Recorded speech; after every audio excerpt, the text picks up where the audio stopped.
శ్రీ గురుభ్యో నమ. ఆర్యన్ వాస్తు ఛానల్కి స్వాగతం. ఈ వీడియోలో అండర్ గ్రౌండ్ వాటర్ సంప్స్ లేదా అండర్ గ్రౌండ్ వాటర్ ట్యాంక్స్ ఏ విధంగా ఎక్కడ వేయాలో వివరించబడుతుంది. పూర్తిగా చూడండి, అన్ని విషయాలు అర్థమవుతాయి. వాటర్ ట్యాంక్స్ వేసేటప్పుడు మనం చాలా వాస్తు జాగ్రత్తలు తీసుకోవాలి. వాస్తు జాగ్రత్తలు తీసుకోకుండా అండర్ గ్రౌండ్ వాటర్ సంప్స్ కనుక వేసినట్లయితే చాలా నష్టాలు వచ్చే అవకాశం ఉంటుంది. కనుక ఈ వీడియోను పూర్తిగా అర్థం చేసుకోండి. అండర్ గ్రౌండ్ వాటర్ సంప్స్ అంటే భూగర్భంలో వేసే ట్యాంక్స్ అని అర్థం.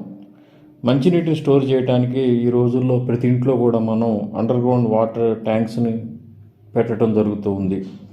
వీటిని మనం వేసేటప్పుడు చాలా వాస్తు విషయాలు జాగ్రత్తలు తీసుకోవాలి, లేకపోతే తీవ్ర నష్టాలు ఉంటాయి. ఈ అండర్ గ్రౌండ్ వాటర్ సంప్స్ మనం నిర్మించేటప్పుడు వాస్తుపరంగా చాలా జాగ్రత్తలు తీసుకోవాలి, లేకపోతే ఇంట్లో ఉండే వాళ్ళకి చాలా ఇబ్బందులు వస్తాయి. భూమి లోపల వేసే వాటర్ ట్యాంక్స్ ఎట్టి పరిస్థితుల్లో నైరుతి, ఆగ్నేయం, వాయువ్యం, పడమర, దక్షిణం దిక్కుల్లో ఉండకూడదు. ఈ దిక్కుల్లో వాటర్ సంప్స్ కనుక ఉంటే చాలా నష్టాలు జరుగుతాయి. కనుక వీటిని ఈ దిక్కుల్లో ఎటువంటి పరిస్థితుల్లో ఉంచకూడదు. అంటే అండర్ గ్రౌండ్ వాటర్ సంప్స్ ఎప్పుడు కూడా మనం గుర్తుంచుకోవాల్సిన ముఖ్య విషయం ఏమంటే అండర్ గ్రౌండ్ వాటర్ సంప్స్ ఎప్పుడు కూడా నైరుతిలో కానీ, ఆగ్నేయంలో కానీ, వాయువ్యంలో కానీ, పడమరలో కానీ, దక్షిణంలో కానీ ఉండకూడదు. ఈ దిక్కులో కనుక వాటర్ ట్యాంక్స్ ఉంటే తీవ్ర నష్టాలు జరిగే అవకాశం ఉంటుంది. అదేవిధంగా అండర్ గ్రౌండ్ వాటర్ సంప్స్ ఎప్పుడు కూడా ఈశాన్యంలో ఉండటం చాలా శ్రేష్టం. ఈశాన్యంలో కనుక కుదరినప్పుడు మనం ఉత్తరంలో వేసుకోవచ్చు. ఉత్తరంలో కూడా స్థలం లేకుండా కుదిరినప్పుడు తూర్పులో కూడా వేసుకోవచ్చు. అంటే అప్పుడు దీని ప్రకారం ఏంటంటే అండర్ గ్రౌండ్ వాటర్ సంప్స్ ఈశాన్యంలో కానీ, ఉత్తరంలో కానీ, తూర్పులో కానీ ఉండొచ్చు అని అర్థం. అంటే ఈ అండర్ గ్రౌండ్ వాటర్ సంప్స్ నైరుతి, ఆగ్నేయం, వాయువ్యం, పడమర, దక్షిణాల్లో ఉండకూడదు. ఈశాన్యం, తూర్పు, ఉత్తరం దిక్కుల్లో కొన్ని జాగ్రత్తలు తీసుకొని మనం పెట్టుకుంటే బాగా కలిసి వస్తుంది. ఇప్పుడు ఈశాన్యంలో ఉండే water sump, under ground water sump ఈశాన్యంలో ఉంటే బాగా లాభం చేకూరుతుంది. ధనాభివృద్ధి ఉంటుంది. వృత్తి వ్యాపారాలు బాగా కలిసి వస్తాయి. వంశాభివృద్ధి ఉంటుంది. ఇంట్లో వివాహాలు, శుభకార్యాలు జరుగుతాయి. అదేవిధంగా ఇంట్లో అందరికీ ఆరోగ్య ధనలాభం ఉంటుంది. అదేవిధంగా ఉత్తరం వైపు కనుక వాటర్ సంప్స్ కనుక నిర్మిస్తే మనం ఉత్తరం వైపు అండర్ గ్రౌండ్ వాటర్ సంప్ అంటే భూగర్భంలో వేసే ట్యాంక్ ఉత్తరంలో కనుక ఉంటే ధనలాభం కలుగుతుంది. వృత్తి వ్యాపారాల్లో అభివృద్ధి ఉంటుంది. అదేవిధంగా ఇంట్లో పిల్లలకి చదువు బాగా వస్తుంది. ఇంకా వివాహాలు, శుభకార్యాలు పిల్లలకి బాగా సకాలంలో జరిగే అవకాశం ఉంటుంది. ఇక తూర్పులో అండర్ గ్రౌండ్ వాటర్ సంప్ కనుక ఉన్నట్లయితే మంచి లాభం జరుగుతుంది. యజమానికి బాగుంటుంది. అదేవిధంగా మగ సంతానం బాగా వృద్ధిలోకి వస్తారు.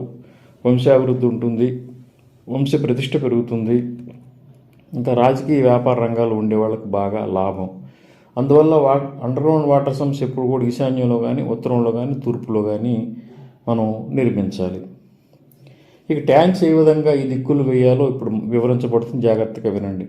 ఇప్పుడు తూర్పు దిక్కులో కనుక మనం వాటర్ ట్యాంక్ వేద్దాం అనుకున్నప్పుడు తూర్పు వైపు ఉన్న మొత్తం కొలతని 9 భాగాలుగా చేయండి. 9 భాగాలుగా చేసి ఆగ్నేయం నుండి 7 భాగాలు వదిలేసేసి వాటర్ ట్యాంక్ని వేసుకోవచ్చు.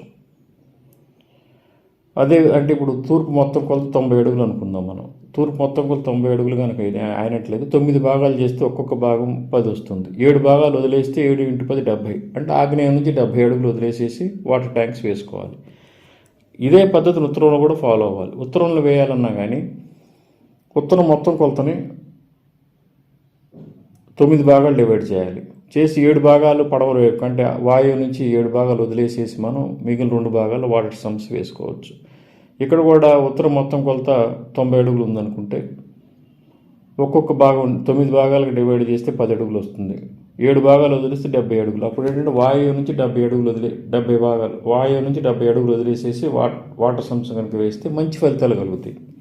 ఇది వాటర్ సంప్స్ వేసుకోవడానికి చాలా కరెక్ట్ సిస్టమ్. ఇది ఈ విధంగా కనుక చేస్తే మంచి ఫలితాలు ఉంటాయి. ఈశాన్యంలో ఖాళీ ఉన్నప్పుడు మాత్రం ఖచ్చితంగా ఈశాన్యంలో ఉన్న వాటర్ సంప్ ఉండాలి. ఈశాన్యంలో వాటర్ సంప్ వల్ల ఎక్కువ ప్రయోజనం ఉంటుంది. ఇక ఈ వాటర్ సంప్స్ వేసేటప్పుడు మనకి చాలా జాగ్రత్తలు తీసుకోవాలి. గేట్స్లో రాకూడదు, పిల్లర్స్కి ఎదురుగా ఉండకూడదు, డోర్స్లో లేకుండా చూసుకోవాలి, ఇంటి డోర్స్లో లేకుండా చూసుకోవాలి, బీమ్స్ కింద పడకూడదు, స్లాబ్ కింద రాకూడదు. స్లాబ్ కింద పూర్తిగా రావచ్చు, లేకపోతే స్లాబ్ బయటికి రావచ్చు, చెరుసగం రాకూడదు. మెయిన్ గేట్స్లో రాకుండా చూడాలి. మెట్లకు ఎదురుగా కూడా రాకూడదు. అంటే మెట్లకి వెళ్ళి పై ల్యాండింగ్లో ఉండొచ్చు, కానీ కింద దిగే ల్యాండింగ్లో మెట్లకు ఎదురుగా ఈ వాటర్ సంప్స్ రాకుండా జాగ్రత్త పడాలి. అంటే ఇప్పుడు మనం ఈ వాటర్ సంప్స్ ఇప్పుడు చెప్పిన విధంగా మనం చూసుకున్నా కానీ ఈ గేట్కి ఎదురుగా రాకుండా, డోర్స్కి ఎదురుగా రాకుండా జాగ్రత్త తీసుకొని మనం వేసుకోవాలి. ఇక ఈ వాటర్ సంప్స్ ఎప్పుడు కూడా అండర్గ్రౌండ్ వాటర్ సంప్స్ కాంపౌండ్ వాళ్ళకి టచ్ కాకూడదు, ఇంటి గోడ కూడా టచ్ కాకూడదు. ఈ విధంగా ఉంటే అద్భుతమైన ఫలితాలు వచ్చే అవకాశం ఉంటుంది.